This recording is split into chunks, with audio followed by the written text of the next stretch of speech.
Hi everyone, this is Mina from Strong and Shine. Thank you for being part of my group. Today I decided to go live because I think there are a lot of people who have to work from home, and I think it's a challenge for a lot of people because it breaks routine, and people are not used to having to create their own structure and knowing what to do during this time, and especially because everybody's panicking and nobody knows what's going to happen. So I decided to create this particular video and actually go live because I wanted to share some of the tricks and tips that I think would be very, very useful for all of you when you have to work at home. So the first thing that I want to share is maximize this time. Think about the fact that usually when you work at an office, there are many things you're not able to do. And when you're home, maybe you can indulge a little bit on things like that. So for example, things like, cooking your favorite meal or spending time with your kids or spending time with your family. That's always a very, very helpful thing to do when you are at home. So when you're home, make time for that. Enjoy cooking your favorite meals or doing other things that you enjoy, which you would have normally not had the time to do. That's my first tip. Second tip I have is create a structure, because just because you don't go to the office doesn't mean that you shouldn't have a structure. I find that people who work from home who don't have a structure really, really struggle. So it's great to be in your pajamas all day, but it really doesn't help you to be able to be very in tune and think about how you can be much more strategic at work. So what I do is when I work at home, I make sure I still get ready, get dressed as if I'm going out. I also have a standing desk because I don't like sitting and being very sedentary for the whole day. So I have a standing desk and I work at home and I have a standing desk. And when I'm tired, I just sit on an exercise ball. So the second thing is, as I said, create a structure, because without a structure, you will find it very difficult to work, and then you'll be lazing around, and then one thing will lead to another, and then before you know it, your day is gone. So create a structure. It's very, very important. And aside from deciding about when it comes to structure, aside from getting ready, what you also have to make sure is that you have set timings, because without set timings, again, you will end up working either more or in fact most times less.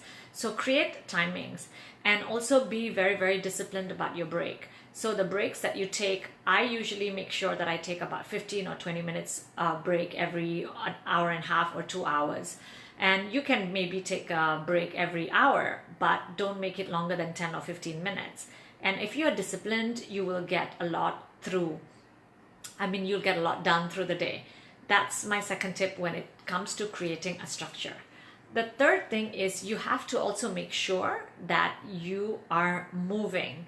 And just because you don't go to the gym during this time doesn't mean that you can't work out. You can work out at home. There are so many videos you can follow. There is on YouTube. You can even subscribe to any of the online programs that teaches you about workouts.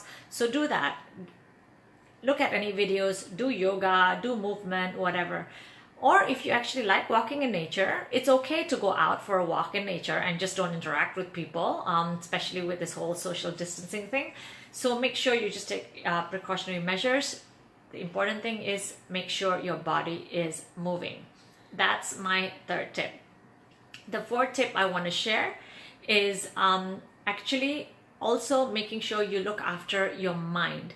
If you are not looking after your mind, it could be very, very depressing, and you could start really being too focused on what the news is saying, what people are saying about the virus, and then you're panicking, oh my God, what's going to happen? We're going to have global recession, blah, blah, blah, blah, blah. You know what? Look after your mind. Instead of worrying about what's going to happen, I give you one trick that will really help you stay focused and make you have a very, very healthy mindset. And that is gratitude. What I do is I create a routine for gratitude, and I usually do it when I take a shower. So that way I know every time I take a shower, I will speak my gratitude. And you can create a different routine. So I'll tell you some of the things I'm grateful for. I'm grateful that even though currently with this whole pandemic scare that we have, I'm grateful that I am well. I'm grateful that my loved ones, my family, they're all well. I'm grateful that I have the ability to work from home. A lot of people don't. I am grateful that I have enough food. I am grateful that I can create this routine. I am disciplined enough, and I'm grateful that despite it being a downtime, I still have work and I still am able to deliver the work.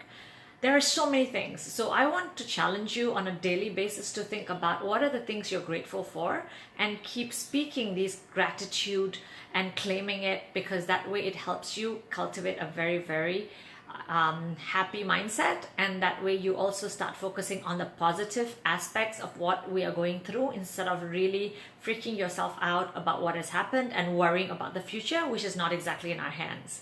So that's the fourth thing I want to share. The fifth thing I want to share is, if you're working alone at home and you feel like, oh my God, I miss talking to people and I feel like I'm alone, I would really encourage you to create, a Zoom call or a chat with your friends, and make sure. Hi Sandra, ciao from Ubud. Yes, ciao from Jakarta. I'm great. How are you? So yeah, my fifth tip is create a call with your friends. So I have friends from all over the world, and the great thing is, when you have friends all over the world, there is always someone awake at a certain time. And if you don't want to leave it to chance whether they are available or not, set up a time, or not, or if not, leave voice messages for people. You can do that on WhatsApp, and your friends can leave you voice messages. That way you can keep the momentum going. You are also being social. You are talking to people. You have created a routine. You've created a structure, and you are actually still productive. And then by the time you go back to work, which will happen because it's only a matter of time, by the time you go back to work, you would have realized that this is probably a break that you have maximized, and it has been a welcome time for you. Because the only constant thing in life is change. And so if we are prepared for change, and we know that this is just one of those things that we have to just get accustomed to, we don't know for how long, we can use this to our benefit and learn to also adapt to a new reality. The other thing I'm doing as well is I'm working with some businesses to think about how to optimize their business during this downtime. So if any of you are interested to know more about how to do that, I'm happy to chat with you about it. But otherwise, I hope the tips I shared with you as to how you can maximize this downtime and become productive, at least from a work standpoint, and not drive yourself crazy. I hope that has been helpful. And if you have any questions or comments, feel free to get in touch and comment below. Have a really, really great time working from home, you guys, and make sure that you stay safe, take precautionary measures, but at the same time, don't become obsessed, because this is just one of those things. It will blow over. Have faith. In the meanwhile, take precautions and keep positive and keep smiling. Sending you all lots of love. Bye.